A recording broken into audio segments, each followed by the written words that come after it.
আজকে পর্দা সম্পর্কে। পর্দা শব্দের অর্থ হলো অন্তরায়, গোপন, অবসর, ডাকনা, ডাকিয়া ডাকা, গোপন থাকা এবং আর গোপন অসহায় নিরাপদ থাকা। এটা আল্লাহ পাক আজ থেকে ১৪০০ বছর আগেই আল্লাহ পাকের কোরআনে ঘোষণা করে দিচ্ছেন, জানিয়ে দিচ্ছেন যে এমন একটা জমানা আসবে, এই জমানায় মানুষ কি করবে? জাহিলিয়াতের জমানা আসবে। যে আল্লাহ পাক এই পৃথিবী সৃষ্টি করার সময় তখন এই দেশ মাটি জমিন ছিল, গাছ গাছলা ছিল, নদ নদী ছিল, পাহাড় পর্বত ছিল, মানুষ সংখ্যা ছিল না, জীব জন্তু জানোয়ার ছিল। ওই সময় মানুষ আস্তে আস্তে কিছু তৈরি হয়েছে। সেই সময় মানুষ জানতো না ভালো কি জিনিস, খারাপ কি জিনিস, ন্যায় কি জিনিস, অন্যায় কি জিনিস, এটা বুঝতো না। তাদের অজ্ঞ ছিল, তারা যাই শব্দ হলো অজ্ঞ মূর্খ। সেই সময় মানুষ অজ্ঞ ছিল। ও অজ্ঞ জমানার সময় মানুষ কি করছে? এইভাবে বেপরদায় চলছে, রাস্তাঘাটে হাঁটছে, বেপরদায় তারা রাস্তাঘাটে চলছে। কেননা তারা জাহিল অজ্ঞ ছিল, মূর্খ ছিল, তারা জানে না। তাদের না জানার কারণে তারা যখন এইভাবে অরহর সারি এইভাবে তারা রাস্তাঘাটে খোলা উলঙ্গ অবস্থায়, জামা কাপড় অবস্থায়, গায়ে পোশাক নাই, তাদের এইভাবে তারা কি চলাফেরা করছে, উলঙ্গ অবস্থায় চলছে। কেননা তাদের কাছে কোনো জ্ঞান ছিল না।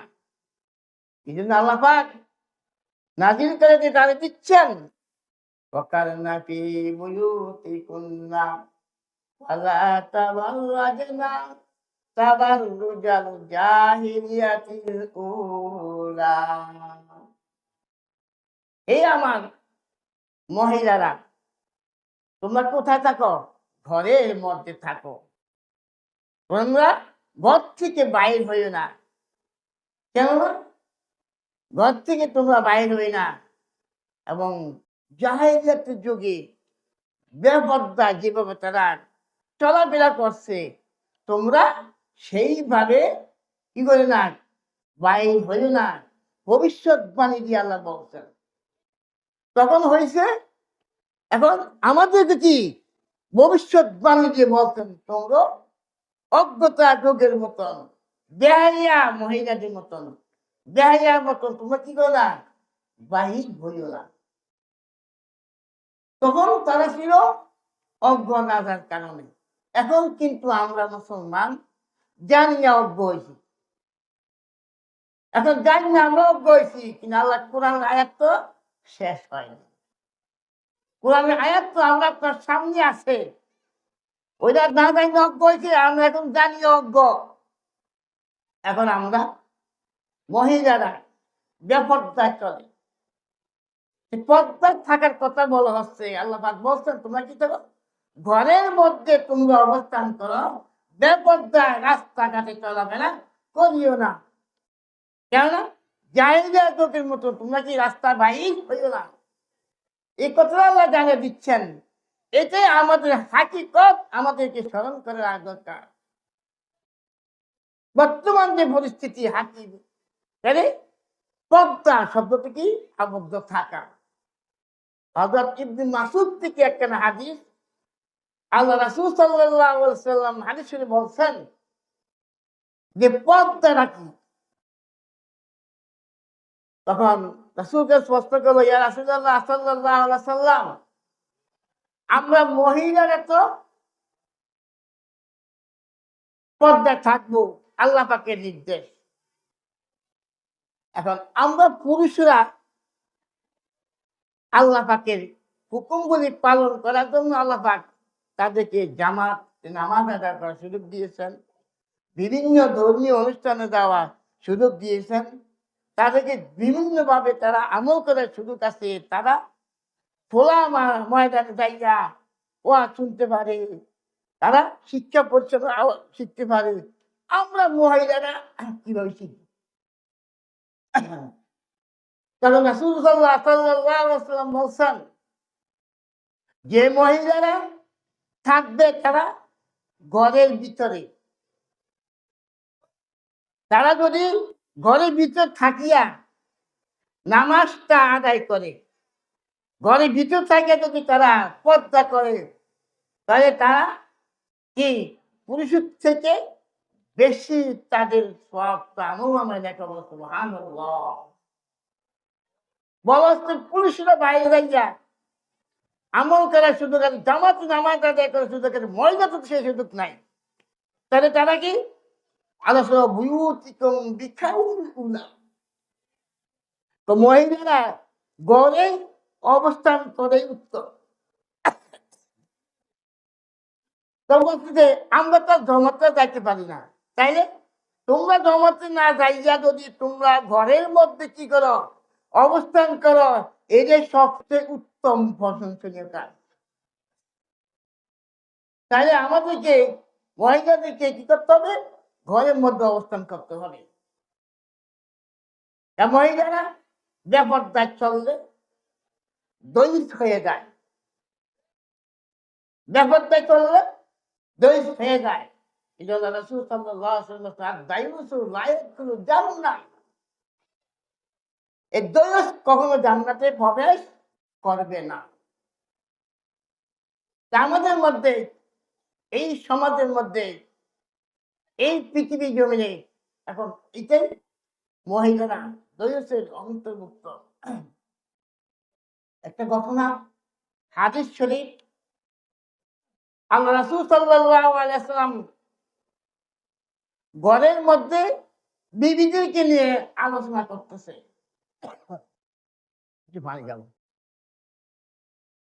বিবিদেরকে নিয়ে আলোচনা করতেছে।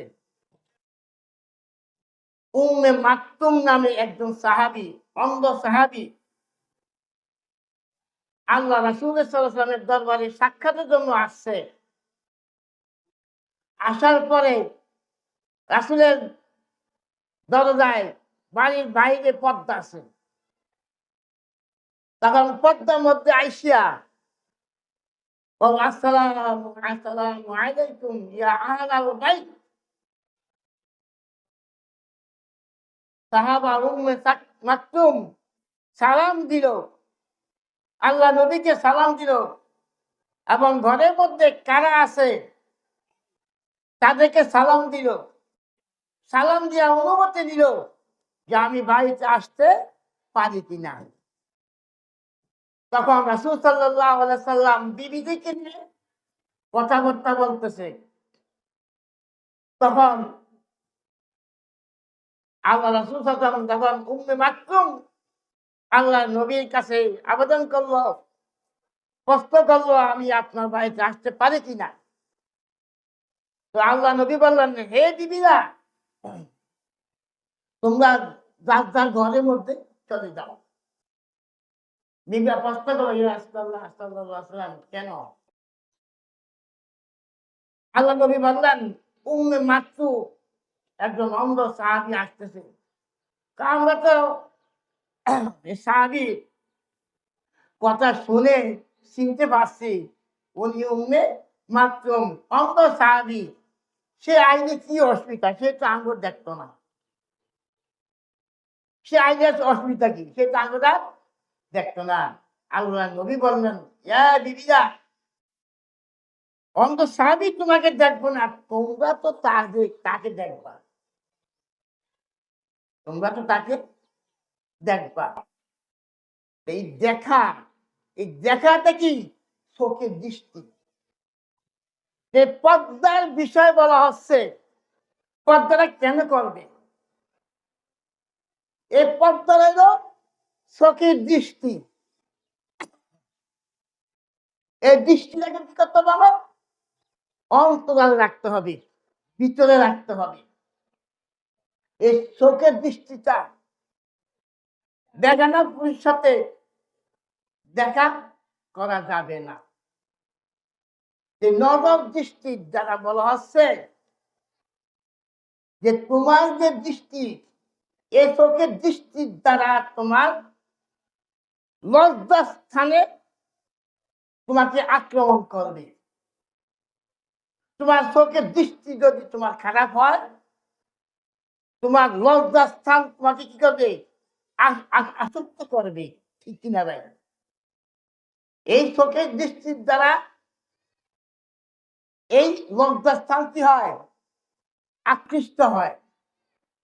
তা তোমার এই দৃষ্টি যতক্ষণ পর্যন্ত তুমি এই অন্যায় কাজ থেকে ফিরে না রাখবা, মন ফিরে না রাখবা, ততক্ষণ পর্যন্ত তোমার মধ্যে যে লজ্জাস্থান আছে সেই লজ্জাস্থান কখনো হেফাজত হবে না। দেখছেন, এই মানুষের মধ্যে যেই চোখের দৃষ্টির সাথে সম্পর্ক হইল লজ্জাস্থানের সাথে, সেই দৃষ্টিটা যদি খারাপ বেগানা পুরুষের সাথে দেখা করে, তখন তার শরীরের এই লজ্জাস্থান তাকে আক্রমণ করে। এই আক্রমণের দ্বারা সে কি হয়? নির্লজ্জ হয়, আসক্ত হয়, আসক্ত হয়। এই আসক্তটা কিসের টাকা? আল্লাহ রাসূল বলছেন তোমরা কি করো? তোমাদের দৃষ্টিকে হেফাজত করো। এই দৃষ্টিকে হেফাজত করার অর্থ হইল পর্দার মধ্যে তুমি থাকো। তুমি যদি বেগানা পুরুষের সাথে তোমার প্রতিদিন দেখা হয়, আসা যাওয়ায় দেখা হয়, সবসময় দেখা হয়, তখন কি করবে? তখন তোমার এই লজ্জাস্থানকে তুমি কন্ট্রোল রাখতে পারবা না। সেই লজ্জাস্থানকে হেফাজত রাখার অর্থ হইল তুমি ঘরের ভিতরে থাকো, তাহলে তুমি অন্য কাউকে আর তুমি দেখবা না। তাহলে তোমার কি এই লজ্জাস্থান তোমাকে আর আক্রমণ করতে পারবে না। এই জন্য বর্তমানে এই পর্দাটা উঠে যাওয়ার কারণে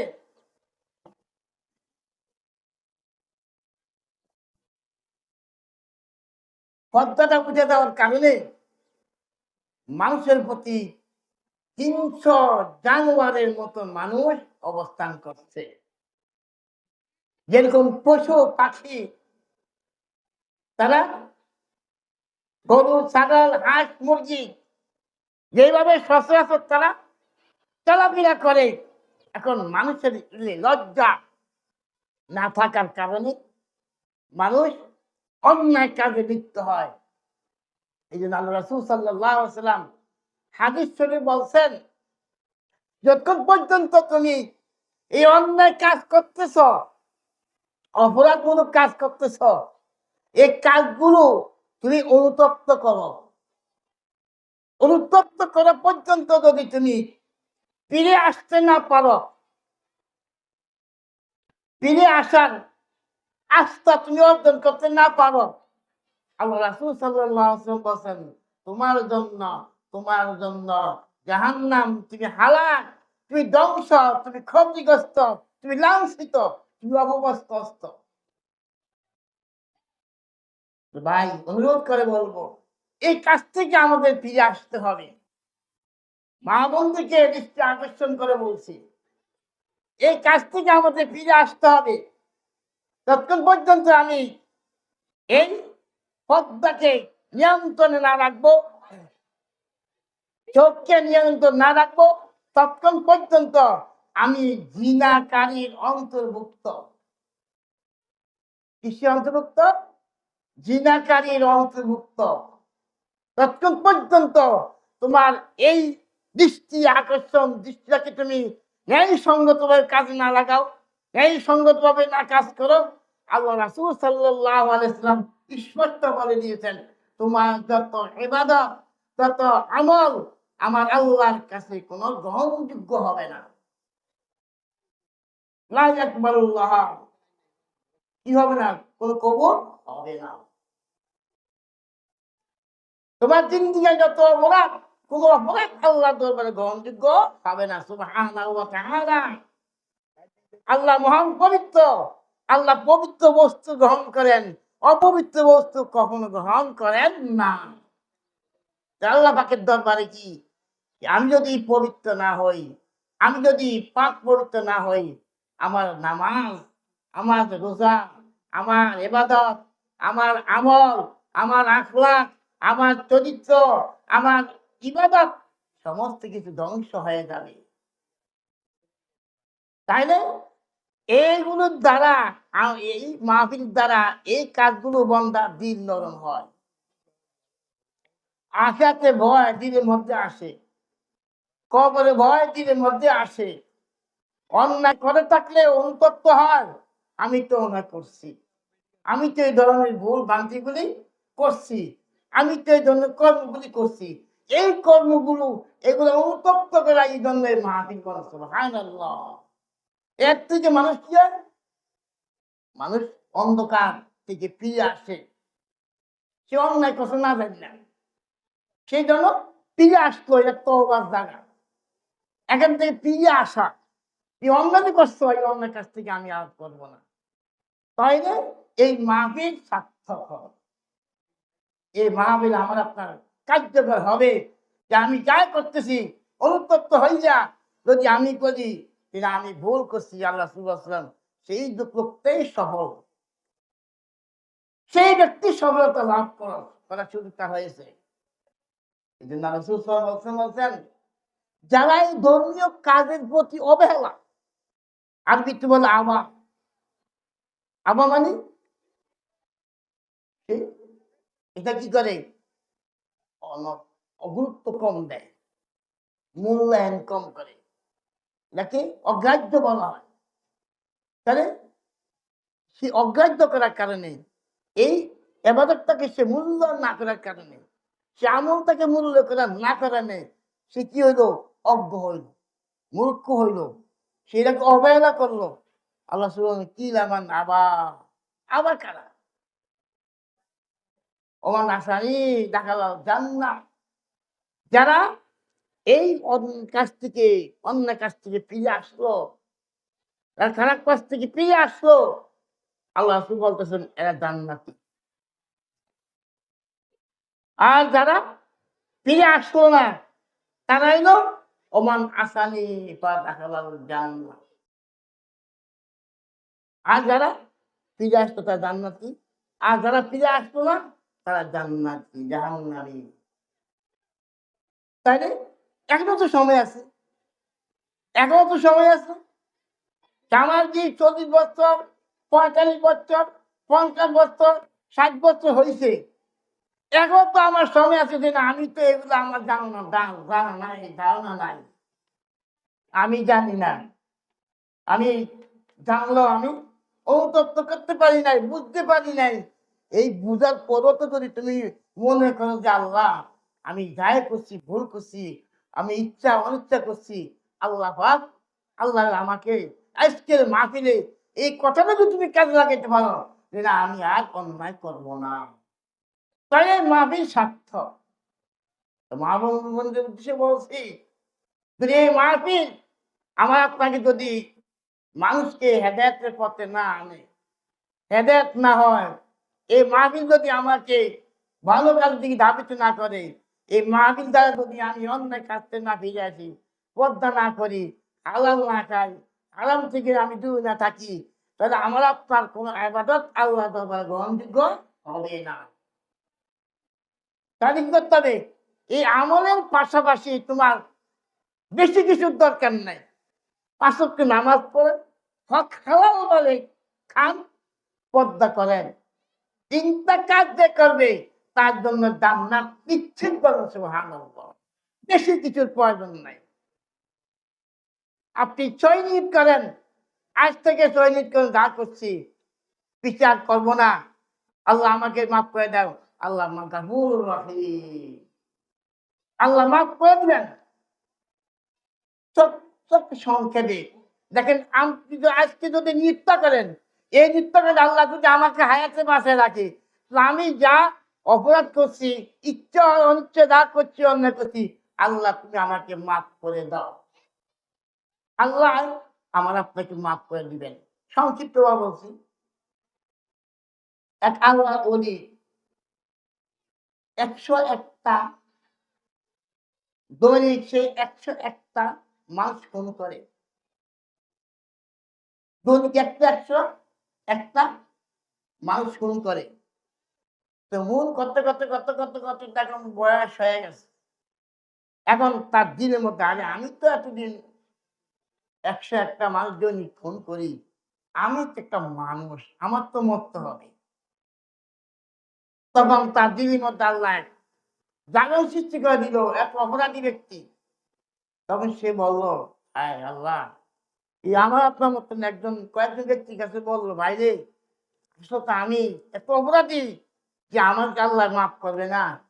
এখন আমি কোনো মাপ পাইতে পারি কি?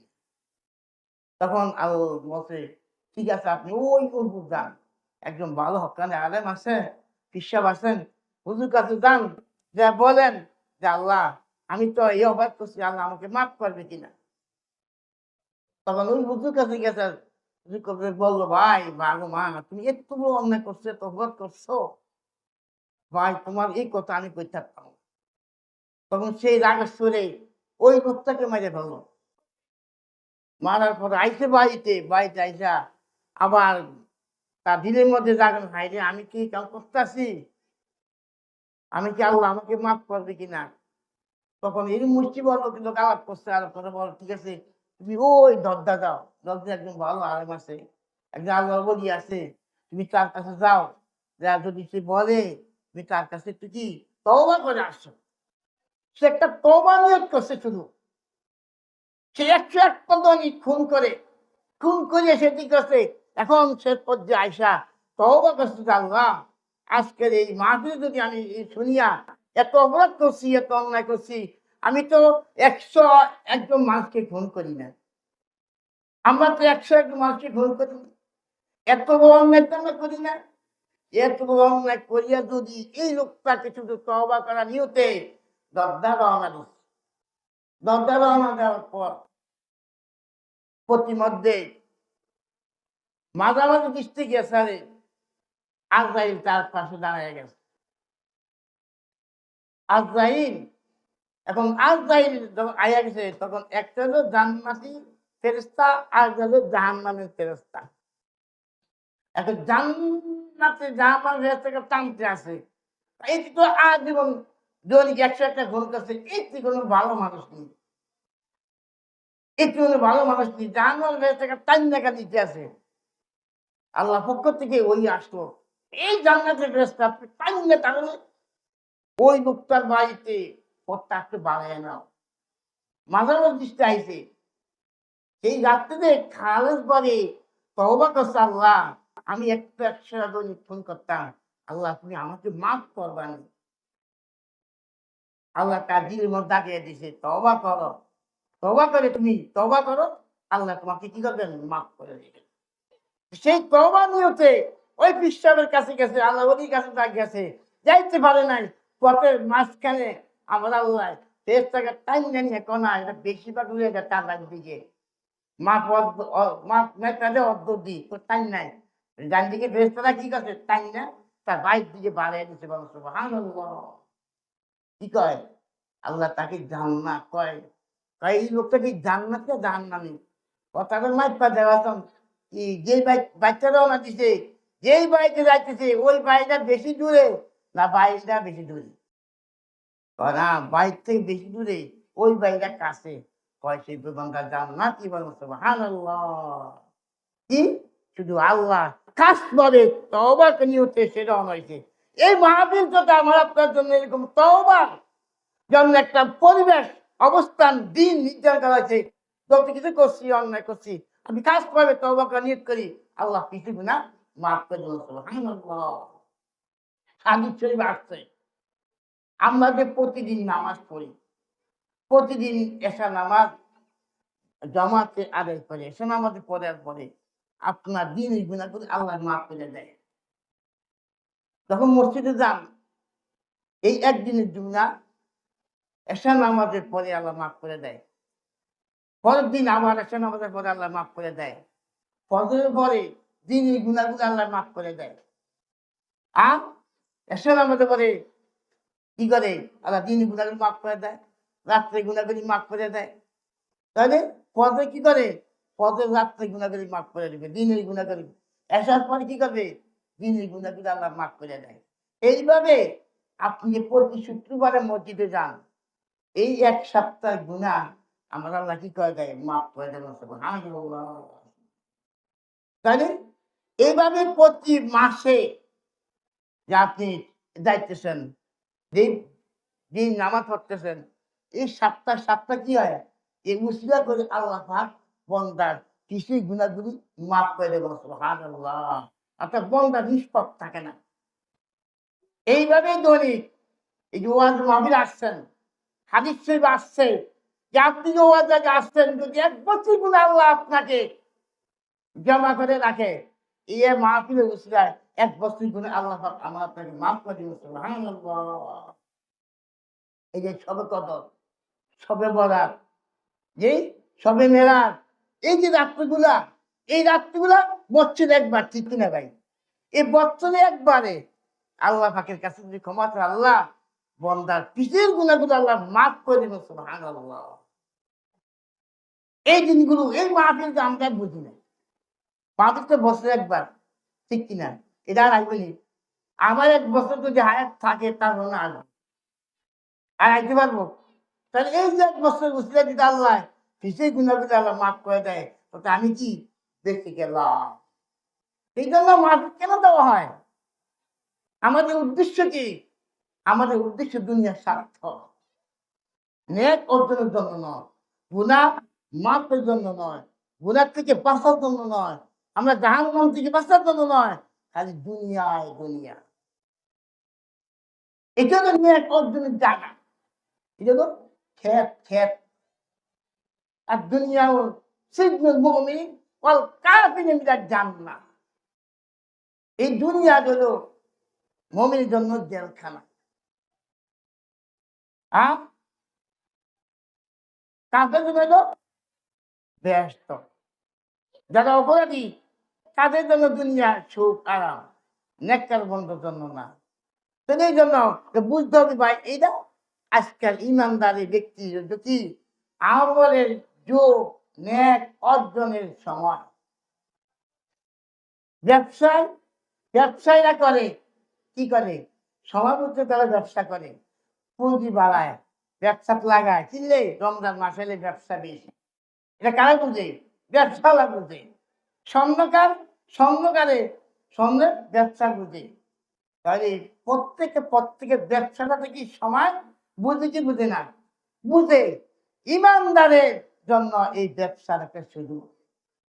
আজকের পরে আমার আপনার সুযোগ আসবে না। আজকে যে আসছেন, এই আসার সাথে সাথে আল্লাহ পাক প্রত্যেকটা কদমে নেক লেখতে বলেন। সুবহানাল্লাহ। আপনি যখন এখানে আসছেন, আপনাকে আল্লাহ পাক নিষ্পাপ করে বাড়িতে পাঠিয়ে দিবেন। সুবহানাল্লাহ। এই জান্নাতের বাগানে, এই যে দুনিয়ার মাঠ, জান্নাতের বাগান, এই জান্নাতে ঢোকার সাথে সাথে আপনার কোনো আর গুনাহ নাই। ঠিক কিনা ভাই? এটা কি? জান্নাতের বাগান। মসজিদ জান্নাতের বাগান। মসজিদে ঢোকার পরে আপনার কোন ভিতরে আর কোনো গুনাহ থাকে না। মসজিদে ঢোকার সাথে সাথে নামাজ আদায় করার পরে আপনার মধ্যে আর কোনো গুনাহ থাকে না। কেন? এটা জান্নাতের অংশ। এটা কি? গুনাহ কাটে। এটা কি করে? এই জান্নাতে আপনাকে গুনাহ কাটে।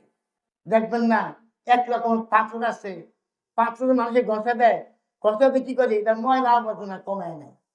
আসেনি? যদি ঘষে দেখছেন নি? ঘষেনি। এটা কি করে? এটা ময়লা আবর্জনা পরিষ্কার করে। এই জায়গাটা হইলো আমার আপনার যে ময়লা, যে গুনাহ, এই গুনাহগুলো জান্নাতের বাগানে ঢুকার সাথে সাথে কি যা আপনার যার মধ্যে যত গুনাহ আছে, যত অপরাধ আছে, সমস্ত অপরাধগুলি ক্ষমা হয়ে যায়, মাপ থাকে না। বাইতুল্লাহ আল্লাহ ঘর ঢুকার সাথে সাথে বান্দার জীবনের গুনাহ আমার আল্লাহ মাফ করে দেবেন। সুবহানাল্লাহ। ওইখানে তো আমার আপনার যাওয়ার সময় নেই। আছে, সমর্থ আছে। ওইটা নিষ্পাপ, সে জান্নাত হজ করার সাথে সাথে আল্লাহ পাক তার গুনাহগুলি সাথে সাথে মাফ করে দেয়। এটা নিশ্চিত। আর এটা দুনিয়ার জায়গা। এখানে যখন আসেন, এই জায়গায় থাকা উচিত আল্লাহ পাক আপনার পিছের গুনাহগুলি মাফ করবেন। সুবহানাল্লাহ। তাহলে ইনশাআল্লাহ আমরা এই মাহফিলে মাগরিবের পরে হুজুর আসবেন, ওয়াজ করবেন। আপনারা ইনশাআল্লাহ সবাই আসার চেষ্টা করবেন। জীবনের জন্য একটা নেক যদি আপনি একটা কাজ যদি আজকে এই মাহফিল থেকে নিতে পারেন, তাহলে এই মাহফিল সার্থক হবে। এই মাহফিল আজ একটা কাজ আপনি যদি দায়িত্ব নিয়ে যান যে আমি আর যা করছি জীবনে আর করবো না। তওবা করে ফিরে আসেন। আল্লাহ এই উসিলায় পিছে গুনাহগুলি আল্লাহ মাফ করে দেন। ওয়াখির দাওয়ানা আলহামদুলিল্লাহি রাব্বিল আলামিন। আসসালাতু ওয়াসসালামু আলাইকা ইয়া রাসূলুল্লাহ। আসসালাতু ওয়াসসালামু আলাইকা হাবিবাল্লাহ।